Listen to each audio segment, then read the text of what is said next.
رحم اللہ من قرأ الفاتحہ بسم اللہ الرحمن الحمد للہ رب العالمین الرحمن الرحیم ایاک نعبد وإیاک نستعین اهدنا الصراط المستقیم صراط الذین أنعمت علیہم غیر المغضوب علیہم ولا الضالین اللهم صل علی محمد لا حول ولا قوة إلا بالله العلي العظيم أعوذ بالله من الشيطان اللعين الرجيم بسم الله الرحمن الرحيم الحمد لله الذي خلقنا بأمته الذي فاز رتبته إلى قاب قوسين وأكرمنا بولايته وصيه الذي ردت له الشمس ومرتين وشرفنا بحب الزهراء أم السبتين التي فضلت على نساء العالمين وجعلنا من الباكين على مصاب الحسن والحسين وتسعة من ذرية الحسين الذين من بكى على مصابهم رجها حسناته أعمال الثقلين وهم أئمة المشرقين وهداة المغربين صلوات الله عليهم ما دام طلوع النيرين الصلاة والسلام على سيد الأنبياء والمرسلين مولانا ومولى الثقلين جد الحسن والحسين أبي القاسم محمد صلى الله على محمد وآل محمد وعلى أهل بيته الطيبين الطاهرين المعصومين المظلومين ولعنة الله على أعدائهم أجمعين من الآن إلى قيام يوم الدين أما بعد فقد قال مولانا إمامنا الحسين عليه الصلاة والسلام إني لم أخرج عشرا ولا بطرا ولا ظالما ولا مفسدا بل إنما خرجت لطلب إصلاح أمة جدي صلى الله عليه وآله وسلم أريد أن آمر بالمعروف وأنهى عن المنكر وأسير بسيرة جدي وأبي فمن قبلني قبل الحق ومن رد علي فاصبر. عزیزان محترم وازاداران مظلوم کربلا سید الشہداء حضرت ابا عبداللہ امام حسین علیہ الصلاۃ والسلام، پروردگار عالم مالکہ کونین والد امام حسین جناب فاطمہ زہرا سلام اللہ علیہا کے صدقے اور طفیل میں ہماری اس حسین اور بہترین کوشش کو اپنی بارگاہ میں درجہ قبولیت عطا کرے، اور جتنے بھی چاہنے والے سننے والے عزادار تشریف فرما ہیں پروردگار ان سب کو صحت و سلامتی عطا کرے، توفیقات و درجات میں بلندی عنایت کرے۔ پروردگار بحق محمد وآل محمد اور عزاداری کے صدقے میں تمام عزاداروں کی حفاظت فرما۔ الہی خاص طور سے بانی مجلس پرنس آصف جاں بھائی، الہی انہیں بھی صحت و سلامتی عطا کر، توفیقات و درجات میں بلندی عنایت کر، اے میرے معبود رزق میں وسعت عطا کر۔ پروردگار اس عزاداری کے صدقے میں دلی مرادوں کو پورا فرما، اے میرے معبود انہیں ان کے گھر والوں کو آفات ارضی و سماوی سے محفوظ رکھ۔ پروردگار دینی اور دنیاوی مشکلات کو حل فرما، الہی اس عزاداری کو قبول فرما، اس کا بہترین اجر عنایت کر، آنے والے ادوار میں اس سے بہتر توفیق عنایت کر۔ ایک صلوات پڑھ لیں محمد وآل محمد، اللہم صلی علی محمد وآل محمد۔ عزیزان محترم، ایک سلسلے گفتگو مقصد امام حسین علیہ الصلاۃ والسلام کے تحت آپ کی خدمت میں عرض کرنے کی سعادت حاصل کر رہا ہوں، اور کوشش کروں گا کہ ان مجالس کے اندر وہ مقصد بیان کروں جو امام حسین علیہ الصلاۃ والسلام کا ہدف ہے اور امام کا مقصد ہے، جس کی بنا کے اوپر کربلا برگزار ہوئی جس کی بنا کے اوپر مدینہ چھوڑا گیا، جس کی بنا کے اوپر سفر کی مصیبتیں اور صعوبتیں برداشت کی گئیں، جس کی بنا کے اوپر کربلا کے میدان میں تشریف لائے، جس ہدف اور مقصد کو لے کر امام حسین نے کربلا کے میدان میں قربانیاں پیش کی، اور آج تک اسی بنا کے اوپر ہم لوگ عزاداری کر رہے ہیں، عزاداری منا رہے ہیں، عزادار اس دنیا کے اندر موجود ہیں۔ اور آج اسی عزاداری کی یہ دوسری مجلس ہے، یعنی 1448 ہجری کا ماہ محرم ہے، اور یہ آج دوسری مجلس ہے جو آپ کی خدمت میں پیش کی جا رہی ہے، جو آپ کی خدمت میں پڑھی جا رہی ہے، جسے آپ سماعت فرما رہے ہیں۔ میرے عزیزو توجہ کریں گے، سن 61 ہجری کا واقعہ ہے، اور آج 1448 ہجری میں اسی کو دوبارہ سے یاد کیا جا رہا ہے۔ یعنی کوئی بھی دنیا کا واقعہ ہو، کوئی بھی دنیا کا حادثہ ہو، چھوٹا حادثہ ہو یا بڑا حادثہ ہو، کچھ دنوں تک ذہنوں کے اوپر چھایا رہتا ہے، ذہنوں کے اندر موجود رہتا ہے، مگر جیسے جیسے وقت گزرتا ہے یہ وقت ہر ایک غم کو، ہر ایک حادثے کو، ہر ایک واقعے کو منتقل کرتا چلا جاتا ہے، اور انسان اس واقعے کو بھول جاتا ہے، اس واقعے کو پھر یاد نہیں کرتا ہے۔ خاص طور سے وہ واقعات جو ہماری زندگی کے اندر واقع ہوتے ہیں، ہم انہیں ایک وقت میں جب دیکھتے ہیں تو ہم حیران ہوتے ہیں، پریشان ہوتے ہیں، ہمیں بڑا عجیب لگتا ہے کہ کیا قیامت آ گئی ہے، مگر آہستہ آہستہ وقت گزرتا ہے اور وہ واقعہ ہمارے ذہن کے اندر منتقل ہوتا چلا جاتا ہے۔ مگر عزیزو، واقعے کربلا کے وقت ہم موجود نہیں تھے، کربلا کے واقعے میں ہمارا وجود نہیں تھا، ہم نے اپنے گزرے ہوئے اجداد سے اس واقعے کی طرف توجہ کی ہے، اور آج ہم اس عزاداری کو منا رہے ہیں جو واقعہ آج سے تقریباً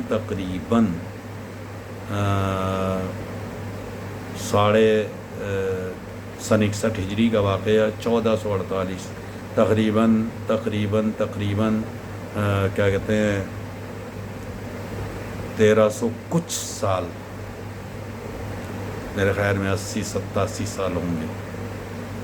اتنے سالوں کے بعد وہ واقعہ ایسے منایا جا رہا ہے جیسے کل کا ہو۔ اس کا مطلب ہے ہم سمجھیں یا نہ سمجھیں، ہم متوجہ ہوں یا نہ متوجہ ہوں، عزاداری یہ امام حسین علیہ السلام کل بھی معجزہ تھی، آج بھی معجزہ ہے۔ اور میرے عزیزو بہت توجہ کریں گے، ہمیں ان ساری چیزوں کی طرف توجہ کرنا پڑے گی، ہمیں عزاداری کو سمجھنا پڑے گا۔ میں نے کبھی پہلے بھی کہا تھا کہ عزاداری ہم نے سنی ہے، مگر عزاداری کو ہم ابھی تک سمجھ نہیں پا رہے ہیں۔ عزاداری الہی کرم ہے، عزاداری الہی عطا ہے۔ آپ پروردگار کا شکر ادا کریں کہ اس نے آپ کو عزاداروں میں پیدا کیا ہے، لہذا اس عزاداری کو اپنی رگ و پے میں اتاریں، اس عزاداری کے اندر اپنے آپ کو حلول دیں، حقیقت میں عزادار بنیں، رسمی عزاداری نہیں، واقعی عزاداری، دکھانے والی عزاداری نہیں، حقیقی عزاداری۔ اور ظاہر ہے کہ ہمارا وجود، ہماری پیدائش پروردگار عالم نے جس خاندان میں کی، جس گھرانے کے اندر ہمیں وجود عطا کیا، وہ پہلے سے عزادار ہے، لہذا اللہ کی منشا میں یہ موجود ہے کہ ہم عزادار رہیں، ہم عزادار بن کے زندگی گزاریں، ورنہ پروردگار نے ہر ایک آدمی کی خلقت کا مقصد معین کیا۔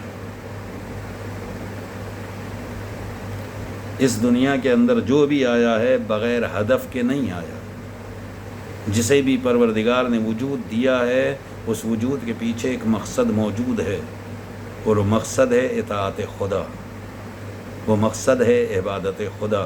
اللہ نے خود کہا ہے وَمَا خَلَقْتُ الْجِنَّ وَالْإِنسَ إِلَّا لِيَعْبُدُونِ، ہم نے کوئی ایک بھی جن و انس ایسا نہیں بنایا ہے مگر اپنی عبادت کے لیے۔ ہم نے جسے بھی وجود دیا ہے عبادت کے لیے، بلکہ میں اس سے بھی آگے بڑھ کے ایک جملہ کہہ سکتا ہوں۔ مثلا فرض کیجئے اللہ نے ہمیں وجود دیا ہے، کاہیں کے لیے دیا ہے؟ عبادت کے لیے، اطاعت خدا کے لیے۔ مثلا میں آپ کے سامنے آیا ہوں، میرا کام ہے، میرا مقصد کیا ہے؟ مجلس پڑھنا۔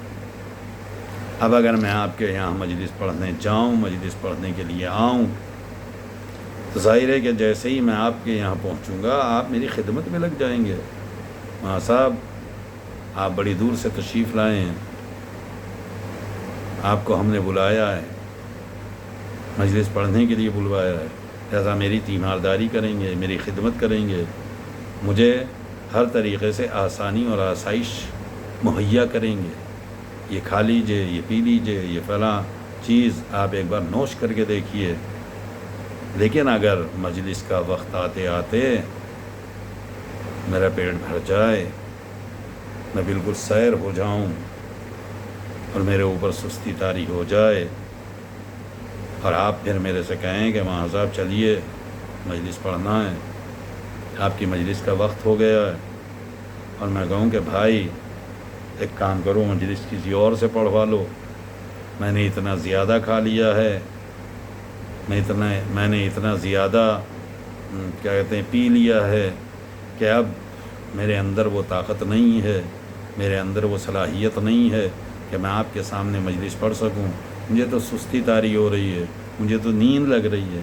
تو آپ بے ساختہ میرے سے کہیں گے وہاں صاحب جب آپ کو مجلس ہی نہیں پڑھنا تھی تو آپ یہاں کیوں چلے آئے؟ آپ کو یہاں آنے کی کیا ضرورت تھی؟ آپ کو نہیں آنا چاہیے تھا۔ اور حقیقت میں آپ کو یہ حق بھی ہے کہنے کا کہ جب آپ مجلس پڑھنا ہی نہیں چاہتے ہیں اور مجلس پڑھنا ہی نہیں تھی آپ کو، تو یہ آپ کا حق بنتا ہے کہ مجھ سے سوال کریں کہ آپ یہاں کیوں تشریف لے آئے۔ تو بس اسی طریقے سے پروردگار عالم نے بھی ہمیں ایک ہدف اور ایک مقصد کے لیے اس دنیا کے اندر نعمتوں سے نوازا ہے۔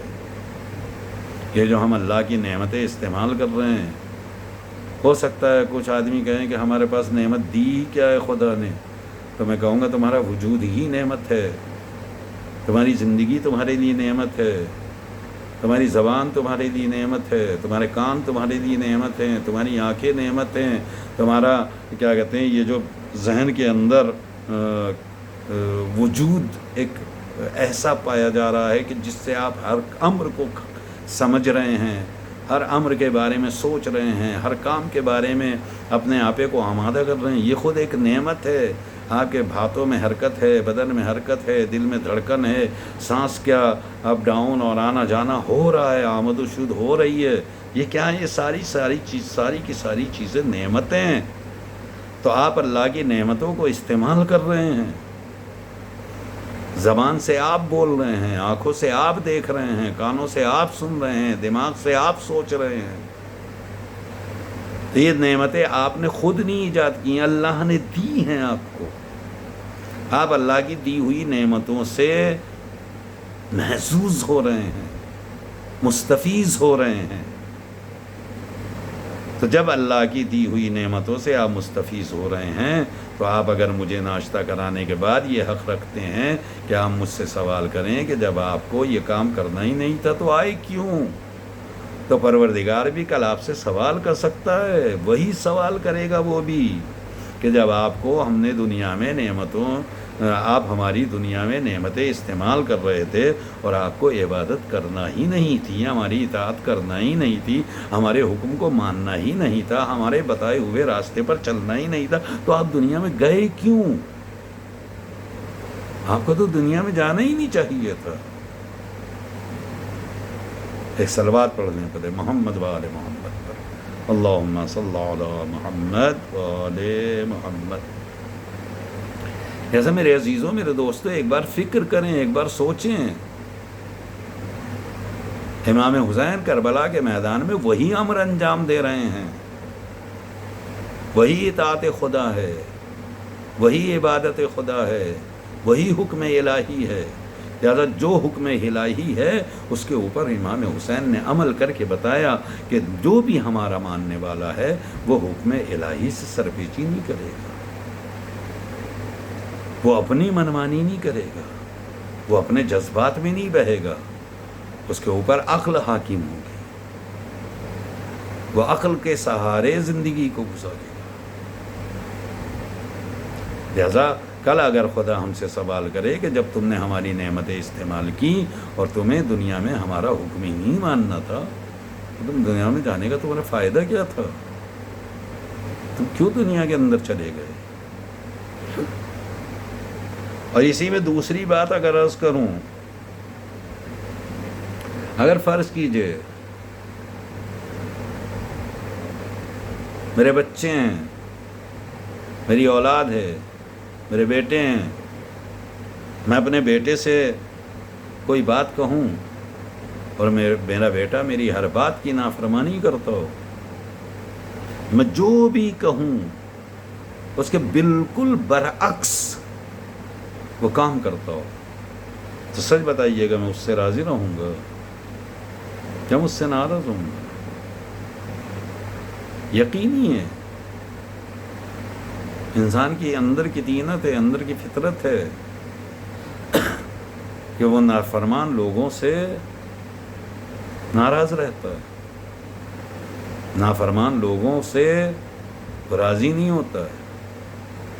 اور اگر کسی نافرمان کی تعریف آپ کے سامنے کی جائے، ایک ایسے شخص کی تعریف کی جائے جو آپ کا نافرمان ہے، آپ کی نافرمانی کرتا ہے، آپ کے حکم سے سرپیچی کرتا ہے، آپ کے حکم کو نہیں مانتا ہے، تو سچ بتائیے اگر کوئی بھی آدمی، دنیا کا کوئی بھی آدمی آپ کے سامنے اس کی تعریف کرے تو آپ کیا کہیں گے؟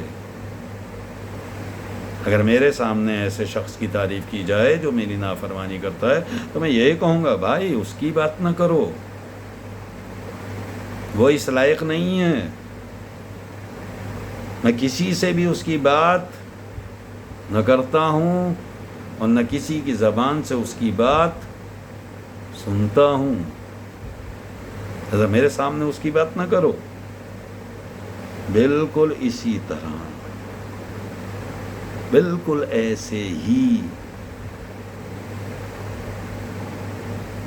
کہیں ایسا نہ ہو کہ خدا ہمارے بارے میں ایسا ہی کوئی جواب دے دے.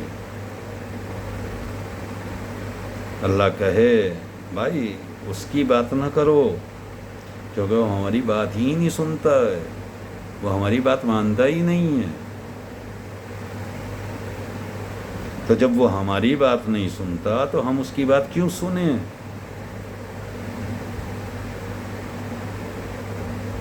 لہذا میرے عزیزوں، میرے دوستوں، اللہ نے عقل دی ہے، اللہ نے سمجھ دی ہے، ہمارے اندر فیصلے کی صلاحیت ہے، سوچنے کی صلاحیت ہے، سمجھنے کی صلاحیت ہے. ایک بار تو غور کریں کہ اللہ نے وجود دیا کیوں ہے، اللہ نے یہ زندگی کیوں دی ہے، اللہ نے میرے اوپر اتنی نعمتیں نازل کیوں کی ہیں. آخر کہیں نہ کہیں تو پروردگار ہمیں چاہتا ہے کہ ہمیں اتنی نعمتوں سے نواز رہا ہے. تو پھر ایک بار ہمارا بھی فرض بنتا ہے کہ ہم بھی پروردگار کے بارے میں سوچیں، ہم بھی پروردگار کے بارے میں خیال کریں، ہم بھی پروردگار کے حکم کے بارے میں جانیں، ہم بھی اللہ کے حکم کو پہچانیں کہ پروردگار نے اگر ہمیں اتنی نعمتیں دی ہیں تو وہ ہم سے کیا چاہتا ہے، اور پھر اس زندگی کے اندر وہ کام کریں جو چاہتے پروردگار ہے، جو اللہ کی منشا ہے، جو اللہ کا ارادہ ہے، جو اللہ چاہتا ہے. اور یہ مت سمجھیے گا کہ تنہا آپ ہیں جو اللہ کی اطاعت اور عبادت کر لیتے ہیں. فرض کیجئے آج میں مسجد جاؤں، جانے کے بعد 2 رکعت نماز پڑھوں اور اس کے بعد فخر کروں کہ میں نماز گزار ہوں. نہیں، اس کائنات میں کوئی بھی ایسی شے نہیں ہے جو اللہ کی اطاعت، اللہ کی عبادت نہ کرتی ہو۔ قرآن مجید میں صاف صاف موجود ہے۔ آپ ہر جمعے کے میں اس آیت کو سنتے ہیں، یسبح للہ ما فی السماوات وما فی الارض۔ جو بھی اس زمین و آسمان کے اندر موجود ہے وہ کیا کر رہا ہے؟ تسبیح پروردگار کر رہا ہے۔ کوئی بھی اس زمین و آسمان میں ایسا نہیں ہے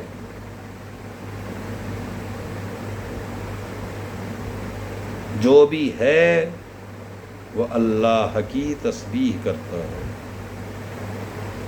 یہاں پہ ایک لفظ قرآن مجید میں استعمال ہوا ہے، لفظ ما، یسبح للہ ما فی السماوات وما فی الارض۔ اس ما ایک لفظ اس کے ساتھ استعمال ہوتا ہے من۔ لفظ ما اور من میں فرق ہے۔ دو جملوں میں اس فرق کو پہچان لیں تاکہ آپ کے ذہنوں میں رہ جائے، اور کبھی اس طریقے کا کوئی جملہ سامنے آئے تو آپ آسانی سے پہچان سکیں۔ لفظ من اور ما میں فرق ہے۔ من ان لوگوں کے لیے استعمال ہوتا ہے جن کے پاس اللہ نے عقل دی ہے۔ صاحبان عقل کے لیے لفظ من استعمال ہوتا ہے، اور لفظ ما غیر عاقل کو بھی شامل کرتا ہے۔ یعنی وہ جن کے پاس عقل ہے اور وہ جن کے پاس عقل نہیں ہے، وہ سارے کے سارے اطاعت اور عبادت خدا میں شامل ہیں۔ ایسا نہیں ہے کہ ہم نے جنہیں عقل دی ہے بس ان سے ہم عبادت چاہتے ہیں، نہیں، جن کے پاس عقل نہیں ہے وہ بھی تسبیح پروردگار کرتے ہیں۔ تو ظاہر ہے کہ جب صاحبان عقل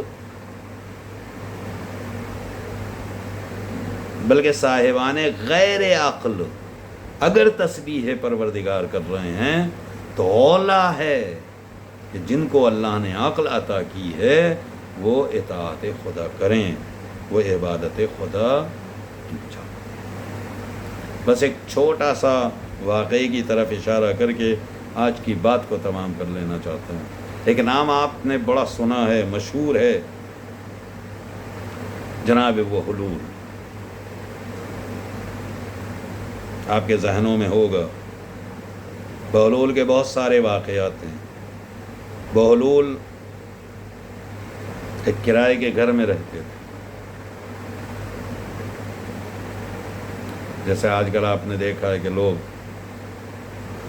کرائے پہ گھر لے لیتے ہیں، اس کرائے کے گھر کے اندر جناب بہلول بھی رہا کرتے تھے، مگر جس گھر میں بہلول رہتے تھے وہ لکڑی کا بنا ہوا گھر تھا۔ آپ بخوبی واقف ہیں، جتنی بھی ہمارے بنگال کلکتے کے اندر پرانی بلڈنگ ہیں ان میں جو زینے ہیں اوپر جانے کے لیے وہ کاہیں کے لکڑیوں کے بنے ہوئے ہیں۔ خاص طور سے اگر کسی کو دیکھنا ہو تو جائے امام بارگاہ گول کوٹھی، لکڑی کا زینہ ہے۔ امام بارگاہ حاجی کربلائی، وہ لکڑی کا بنا ہوا زینہ۔ بہت سارے افراد ہوں گے جن کے گھروں کے اندر وہ لکڑی کے زینے بنے ہوئے ہیں۔ تو جناب بہلول جو کرائے کے گھر میں رہتے تھے وہ لکڑی کا گھر تھا۔ اب جناب بہلول جب بھی اس گھر کے اندر چلا کرتے تھے تو ہر طرف سے ایک چو چو چو کی آوازیں آیا کرتی تھی۔ جناب بہلول نے مالک سے کہا کہ بھائی تمہارے گھر کے اندر آوازیں بہت آتی ہیں، میں جب بھی کوئی قدم اٹھاتا ہوں تو لکڑیوں سے چوں چوں کی آواز آتی ہے۔ مالک نے کہا بہلول تمہیں معلوم نہیں ہے، یسبح للہ ما فی السماوات وما فی الارض، اس زمین و آسمان میں کوئی بھی ایسا نہیں ہے، جو بھی ہے وہ تسبیح پروردگار کرتا ہے۔ لہذا یہ جو چوں چوں کی آوازیں ہیں لکڑیاں تسبیح پروردگار کر رہی ہیں۔ آپ کو تو معلوم ہونا چاہیے، آپ صاحب عقل ہیں، لہذا آپ کو نہیں معلوم ہے کہ ہر چیز تسبیح پروردگار کرتی ہے۔ مگر بہلول تو بہلول ٹھہرے، بہلول واقعاً بہلول ہیں. لہذا بہلول نے فوراً کہا بھائی یہ جو تم کہہ رہے ہو یہ بالکل ٹھیک ہے کہ یہ ساری کی ساری تسبیح پروردگار کر رہی ہیں، مگر مجھے ڈر یہ ہے کہ کہیں یہ سارے کے سارے سجدے میں نہ چلے جائیں. مجھے ان کی تسبیح سے ڈر نہیں ہے، مگر مجھے ڈر لگ رہا ہے کہ کہیں یہ سجدہ ریز نہ ہو جائے. بس میرے عزیز،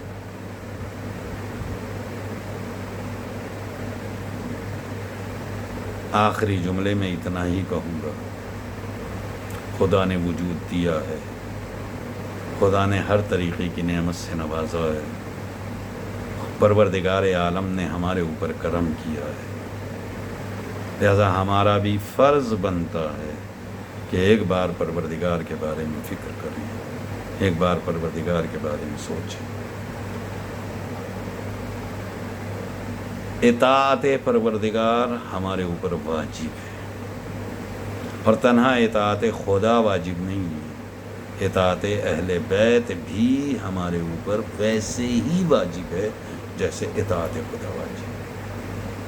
ہم خدا کی بات میں چوں چرا نہیں کر سکتے، بالکل ایسے ہی اہل بیت کے بتائے ہوئے احکام میں بھی ہمیں کوئی چوں چرا کرنے کا حق نہیں.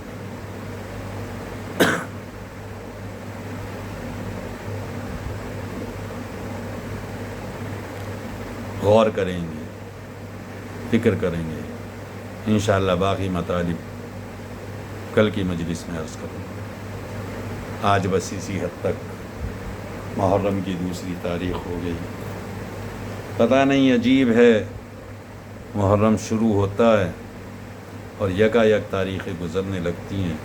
پہلی تاریخ کیسے گزر گئی ہم ابھی متوجہ بھی نہیں ہوئے، اور فاطمہ کا لال جو ہمارے گھر میں مہمان بنا تھا اسے ایک دن گزر گیا.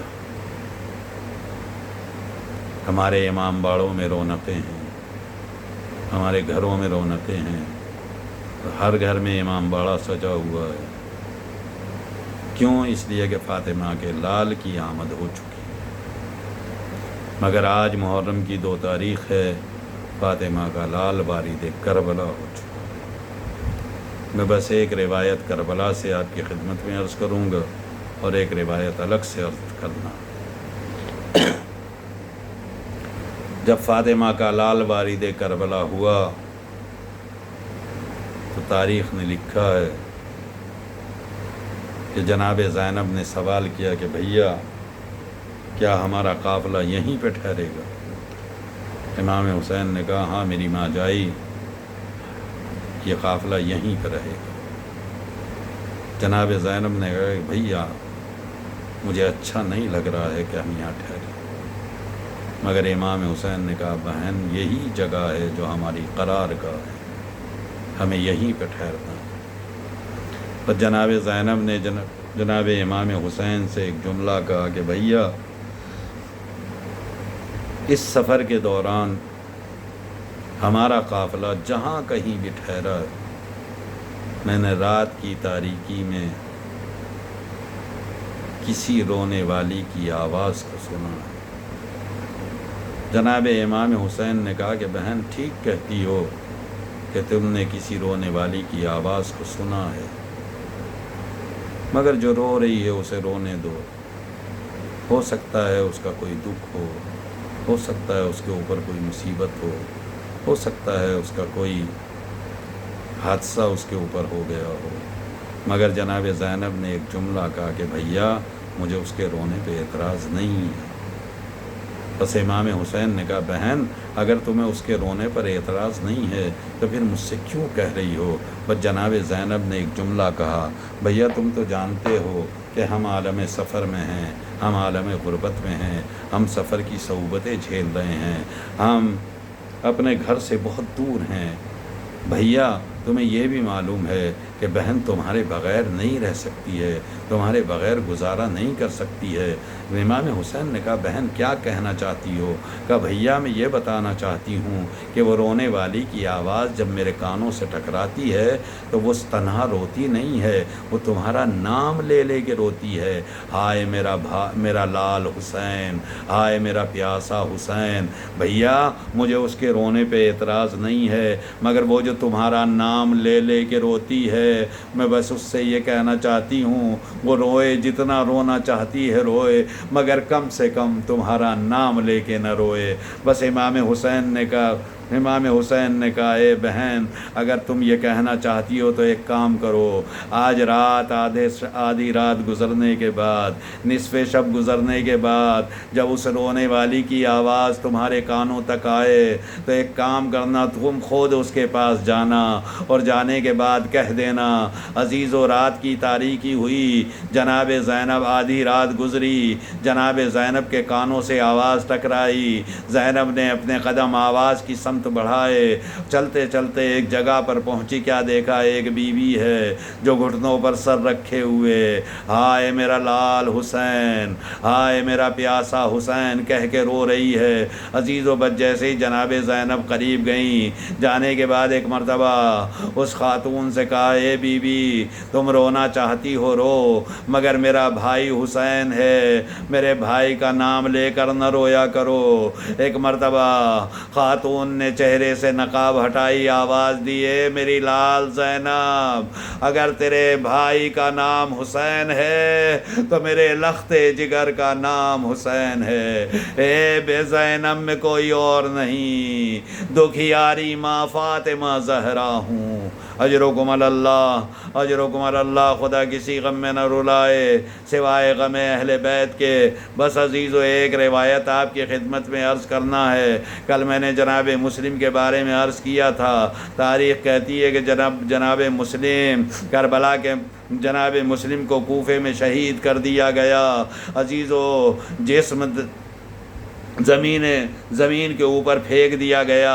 تاریخ کہتی ہے کہ کوفے کے بچوں نے مسلم کے پیروں میں رسیاں باندھی اور کوفے کی گلیوں میں کھینچنا شروع کیا گیا، ہائے حسین کا سفیر کوفے کی گلیوں میں کھینچا جا رہا ہے۔ عزیزو 10 محرم گزر گئی، لٹا ہوا قافلہ جب کوفے میں پہنچا ہے تو تاریخ کہتی ہے کہ ایک خاتون جناب سید سجاد کے قریب آئی، اور آنے کے بعد عزیزو جو بھی آداب و عرض ہیں وہ سب کیے، اور اس کے بعد کہتی ہے مجھے بتاؤ کہ رقیہ کی ہماری کون سی ہے، مجھے رقیہ سے ملاقات کرنا ہے۔ جناب سید سجاد نے کہا ہم سے کہو کیا کہنا چاہتی ہو؟ کہا نہیں مجھے کسی اور سے کچھ نہیں کہنا ہے، بس مجھے رقیہ کی ہماری کا پتہ بتا دیجئے۔ جناب سید سجاد نے اشارے سے بتایا وہ رقیہ کی ہماری ہے۔ ایک مرتبہ بی بی رقیہ کی ہماری کے قریب آئی،